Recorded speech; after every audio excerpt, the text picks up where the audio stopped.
What's up, guys? Welcome back to the channel. In today's video, I figured I'd do an update video on the 22 Tundra engine rebuild that's taking place in the shop. As you can see, it's starting to come along, and I know you guys seen in the previous video where it was torn apart, and I get it. If you just spent that kind of money, $70,000 on a brand new truck, that's the last thing you want to walk in and see. But I can reassure you guys, if this job falls into in the right hands, then you have nothing to worry about. As a technician, ASC certified, seeing engine torn apart like that is nothing new. That's our normal Tuesday for us. And it's just like a nurse in the ICU. The things they see day and night, most of us are not able to stomach it. But for us, seeing an engine torn apart and stuff on the tables and exhaust manifolds on the floor is nothing new.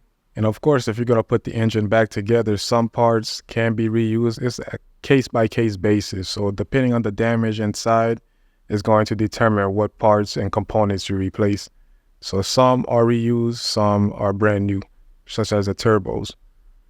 Yeah, let's take a look at the old block right here. You can see in front of the crankshaft where the damage took place in front of that main bearing, right in the front. You can see towards the rear main of the back of the block, it still looks good.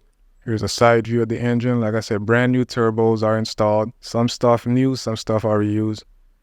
And you know, this is the front of the engine. This setup on this V6 twin turbo have a two-piece timing cover setup. So the one on the inside, the timing cover on the inside, that has the oil pump, that was also replaced with a brand new one. This is the block right here, right underneath. That's the main bearing plate setup that Toyota is using on this design.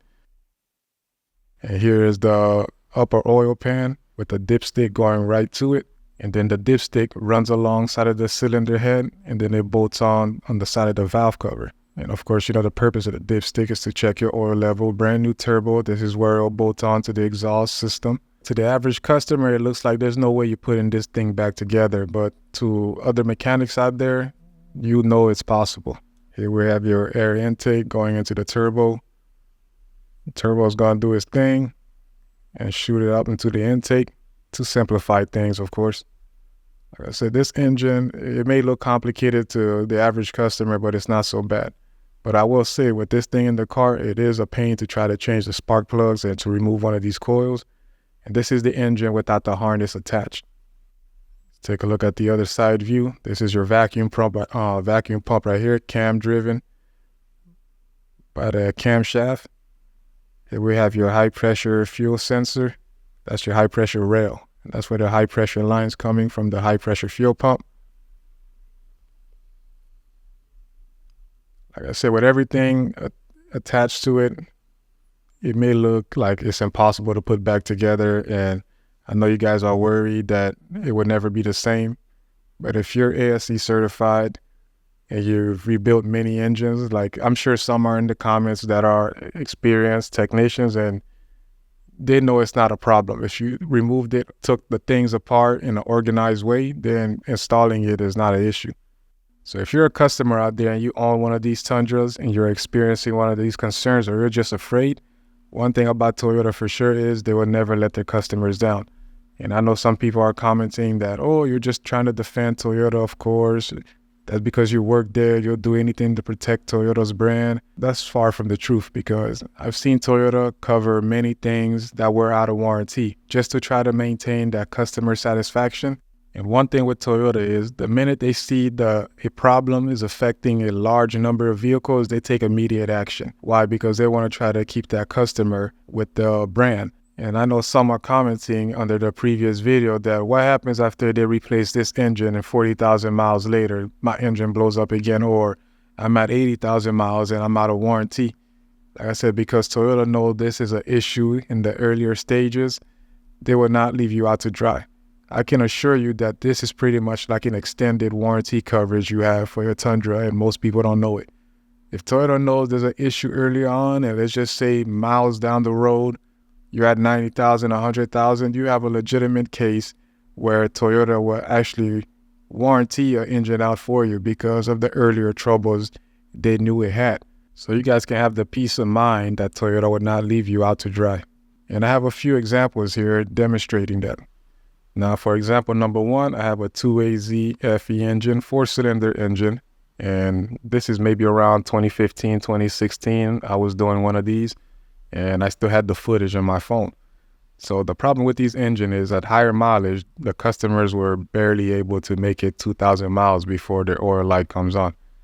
And this is not something that obviously the customer would notice when their car is new. So this took some time for it to develop and show itself. But what did Toyota do?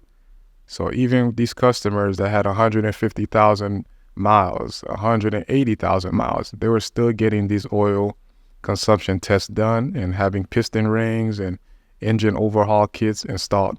So they would strip down the engine, put some piston rings on there free of charge to the customers. And this engine was in a variety of vehicles, RAV4s, Camrys, XBs, so on and so forth. But did Toyota leave the customer out to dry? No. As you can see here, all this was done free of charge to the customer. They could have easily said, hey, you're out of warranty, this is an older car, this is normal, but that's not what Toyota did. Here in example number 2, we have a 2018 Camry. When these Camry first came out, Toyota realized some of the engine may have been manufactured with oversized pistons. So without the customer realizing anything, Toyota jumped on top of it and sent out a recall and said, hey, bring your car in and we'll swap out the engine. This is one of the few times Toyota actually sent us a complete engine. We didn't have to just replace the short block. One thing we know for sure is Toyota ended up getting it right because the later models no longer experienced that problem. And what about the 2012 through 2014 Toyota Camry? When these Camrys came out, they had an issue with the torque converter. So a customer complaint back then might be, when under light acceleration between 20 and 30 miles per hour, I feel a hesitation or a shudder. So what did Toyota do? Even cars that were outside of the warranty mileage limitation, they had to extend the warranty out or to cover the torque converter free of charge to the customer. And that's why I have the engine removed. Some remove the engine to get access to the torque converter. I find it easier. Some remove the transmission. But again, Toyota did not leave their customer out to dry. What are those boxes you see there? Those are dashboards Toyota were covering free of charge to the customers. So some customers who live in a hot climate state were experiencing their dash starting to melt and stick a little bit. Did Toyota leave them out to dry? No, Toyota covered their dashboard free of charge. And these dashboards were being affected in the Camrys, Celeras, Avalons, 4Runners, and Siennas. And Toyota took care of all of those free of charge. They could have made the excuse that, hey, you're out of warranty. This is a normal situation for someone who lives in a hot state. Try using a windshield deflector. That is not what they did. They covered all those dashboards free of charge.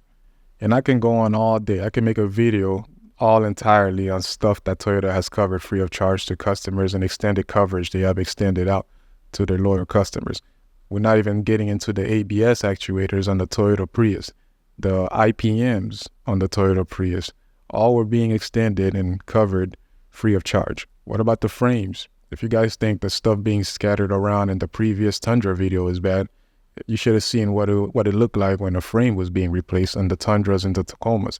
So I just wanted to make this video to show you guys, hey, all hopes is not lost. Just because you have a 22 model Tundra and you're experiencing this concern, later down the road, even if you got it fixed right now under warranty, you can have the peace of mind that later down the road, Toyota's not going to kick you to the curb.